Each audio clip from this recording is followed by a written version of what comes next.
Hello friends, welcome back to my channel.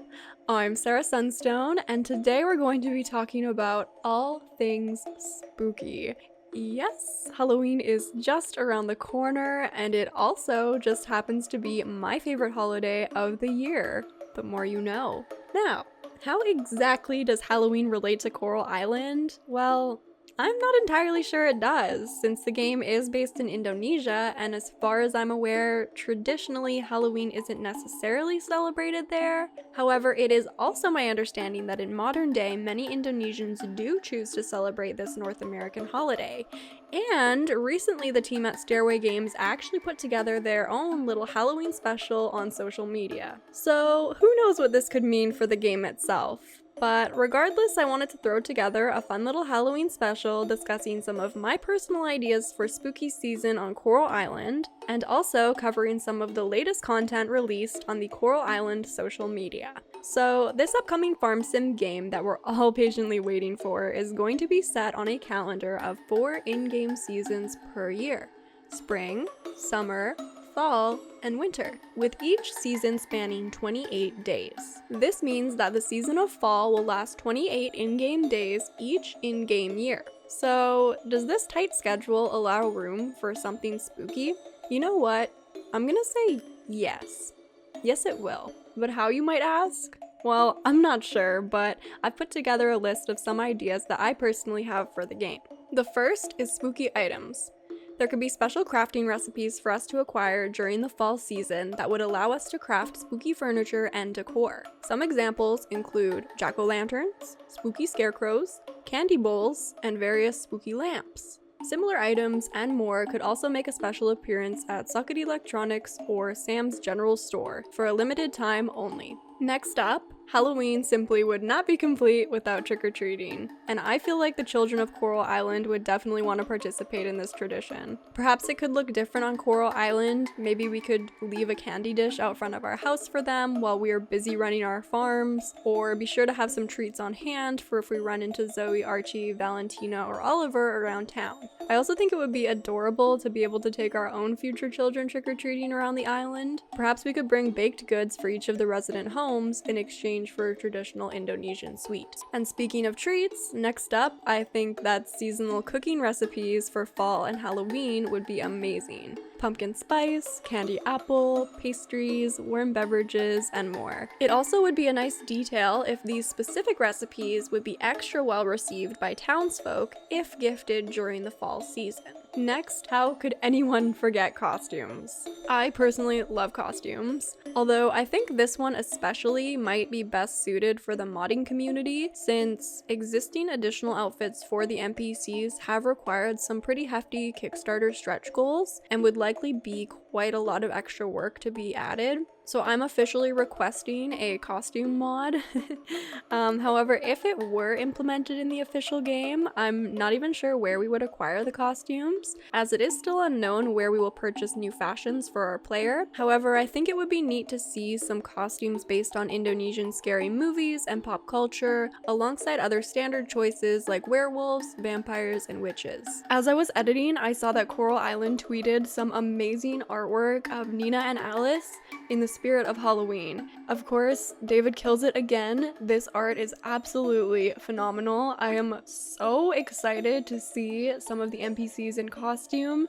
I am so especially excited to see that Nina is one of the lucky candidates to get this treatment, because you all know how I feel about her. I've been definitely hoping for some more Nina art, so I am over the moon. I love the outfits. I love how elegant the witches' costumes are. I love the jack-o'-lanterns. And of course, I love the chicken. What Halloween artwork would be complete without a sus chicken? And now that I've seen more and more content from the team based around the season of Halloween, I'm wondering if maybe some sort of DLC might be an option down the line to add some spooky content into the game. I can only begin to imagine all of our favorite NPCs dressed up in amazing costumes. Alice and Suki specifically as Angel and Devil would be a neat artwork reference. But I'd absolutely love to hear in the comments what you would like to see your favorite NPC dressed up as for Halloween. Also, imagine if our pets could also wear spooky accessories. Maybe that would just be too cute for the game. And last up are my ideas for some spooky festivals. So each season in Coral Island is said to include 2 festivals. So I think it's reasonable to believe that one of the 2 fall festivals will at least include some spooky elements in the overall design, if not a full-blown Halloween-esque event. A fall fair harvest festival type event could include fair-style minigames, such as bobbing for apples or a potato sack race. We could enter our highest quality crops into a contest and sell or trade our bounties to other islanders. There could be special stalls to purchase seasonal items and food. Perhaps Eva could sell delicious baked goods, for example, and the event could feature fun festive music and maybe even some dancing. A full-blown event based all around Halloween. The dream. Or at least my dream. This event could feature the townsfolk dressed up in costume with a spooky ambiance. Maybe it could even be held in the forest. A haunted corn maze minigame could be very exciting, and maybe the creatures from the mines could even get involved somehow. Although, if this were the case, we'd probably need a professional like Kira to oversee the operation. Karen could host haunted mini golf at Pufferfish. Ling's Lab could set up a booth that sells love potions.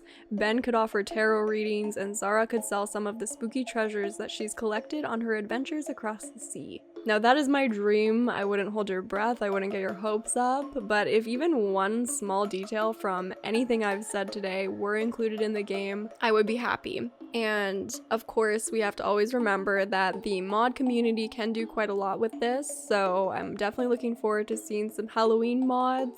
But now we're going to move on to some of the recent social media content shared by both David, the character artist at Stairway Games, as well as from the Coral Island Twitter account. So starting with David, he actually made some really amazing art referencing current internet culture and trends, which he's really good at doing, and that is the Squid Game art. So he released a drawing of both Alice and Luke in the Squid Game tracksuits, as well as one of Raphael and Theo looking a little bit more roughed up. Red and I talk about these drawings a little bit more on our recent episode of the Everything Coral Island podcast, so I will link that in the description if you want to hear us chat a little bit more about the show and who out of the cast would perhaps have the best chance at survival in the Squid Games. I also super quickly stuck our heads on the art of Luke and Alice that David did to see what Red and I might look like in the Coral Island Squid Games, so here's that just for fun. But the other thing that I really wanted to focus on in this video is a post that Coral Island made on Twitter. It was captioned, "Bugs galore, the true horror in game development, #Spooktober." So we're gonna take a look at these bugs together because they're just too good. Everyone's gotta love a good bug in my opinion. And I love how they presented the bugs with like context and like lore almost. It's super fun. So it says, "Welcome to Coral Island, a small island with big personalities where the sun always shines and bizarre things happen sometimes." So this first one is just, it's so spooky. A common occurrence in the game is red-eyed residents. At times you will meet red-eyed residents holding household items. Do not approach them. We repeat, do not approach them. And I can vouch for this. The first time I saw Sam holding a frying pan behind his back with red eyes, yeah, I was definitely running the other way. Obviously, he's very in the spirit of Halloween, but I think he's taken it just one step too far. The next bug is titled "A Strange Ritual?" ? The mayor of town was seen doing his asserting dominance ritual over the ocean. This might have angered the sea creatures, so run as fast as you can. Oh, Mayor Connor. I would not want to anger the sea creatures. The sea is a mighty place. The next bug is suspicious residents roaming your farm. Residents visiting your farm at a godly hour is highly unlikely. They might be a shapeshifter. If you experience this, go back to your house and lock the door. Yeah, my guy Ben. Why are you on my property at like midnight, dude? Like, go back to your caravan, okay? I'm busy working and wearing myself down until I pass out, okay? I don't need any spectators for this. The next bug is levitating out of place objects. Some residents reported seeing strange objects levitating inside and outside their house. Perhaps the farmland is cursed somehow? Now, I personally have not experienced this one, and this one's very spooky. This one speaks spirit to me. This one really feels like a ghost story. I guess my farmland isn't cursed? Maybe the ghosts leave Sarah Sunstone alone?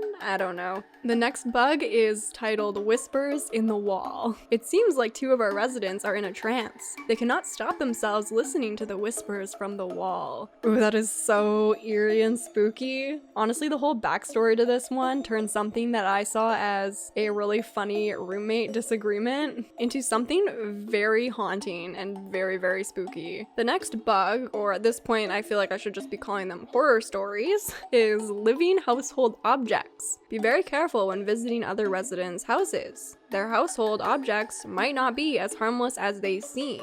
So, haunted fridge? Honestly, I think until the next update, I'm just gonna stay off of Coral Island because it's starting to feel pretty spooky. The next spooky event on Coral Island is the invisible friend. Some residents can be spotted talking even though there's nobody in sight. Or is there? Alice, honey, I know you're all about the aliens, but what are you doing? Actually, what am I saying? I should not doubt Alice. She's probably literally talking to an alien, and we just can't see it. And the final spooky sightings on Coral Island involve the shadow people. Ugh. Literally just got a chill up my spine. Residents are fleeing in terror, screaming that the shadow people are coming. Who are they? What do they want? Oh my gosh, that's so scary actually, like IRL. Yeah, so we've got a little glimpse at a shadow person right here. I'm probably gonna shut down my computer and walk away. Honestly, it's all in good fun. I absolutely love that the team did this. So thank you so much for putting this together, Stairway Games. So awesome, so amazing, I love it. So that is all I have for the main content today. And now it's time for your top comments. So these comments were left on my latest video, which covered everything that we've seen so far on the map of Starlet Town. So my name said, "Great video, Sarah, as always." Thank you so much. You guys are all just so sweet. By the way, that unused plot of land in our farm might be for the greenhouse, while that small staircase near Joko's house might lead to an underground waterway.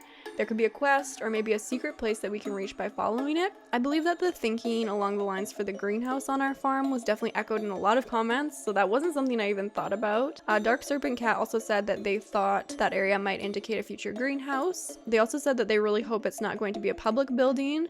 I mentioned like potentially community garden because they don't like the thought of a public building being on their farm, which is totally fair, and I actually agree with that. I just couldn't think of anything at the time, so I think a greenhouse seems very probable. I also love this idea of that staircase leading to an underground waterway. It definitely could be the case because there is like a manhole cover there that you can see on the map, so that might be like the entrance or something. RVP Rita said the map looks so beautiful and full of life. Can't wait to see how all the buildings will turn out when they look like the map designs. Also, it looks like there's a door in the town center that leads to a green area. Maybe there will be a little park or community garden. That's a really great catch. That definitely could be a spot for a community garden. Ocean Eyes said your avatar on the screen together with Alice makes you two look like twins. We definitely have some shared physical traits, so I'm sure we could pass as sisters. Hope you're feeling better. I think I speak for pretty much everyone in this community when I say that you taking more time to upload this because you were sick is no big deal. I love your content, but your health is more important. You're the sweetest, kindest. Thank you so much for your support. I'm feeling so much better now. There's still a little bit of evidence that I was sick in the sound of my voice, but I'm feeling great. Thank you so much everyone in the comments for the well wishes. It definitely cheered me up. I feel like I can't exactly put into words how much I really appreciate all of you, so thank you, thank you, thank you. Be sure to leave a comment down below on this video and maybe you'll be featured in my next. And before I leave you today, let's take a look at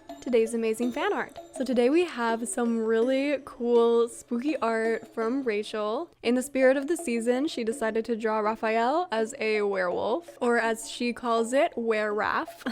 This art definitely gets me thinking about all the different costumes that the NPCs could theoretically be wearing, whether that be in the game itself or through the modding community. I love the spooky backdrop. I love the little red eye reference to the happenings on Coral Island. As always, I will link Rachel's information in the description of this video. Show her some love in the comments, and thank you so much for sharing your amazing art with us. Well, there you have it, friends. Thank you so much for tuning in to my little Halloween spooky special. Thank you for humoring me. I hope you enjoyed. Whether or not you celebrate Halloween, I hope there was something in this video that you could take away from it, whether it be the spooky bugs, the Squid Game content, the fun fall festival ideas. As always, I super look forward to hearing from from you in the comments. I'm so excited for the next alpha update, which might actually already be out depending on when you're watching this. Thank you so much for watching. I love you all, and until next time,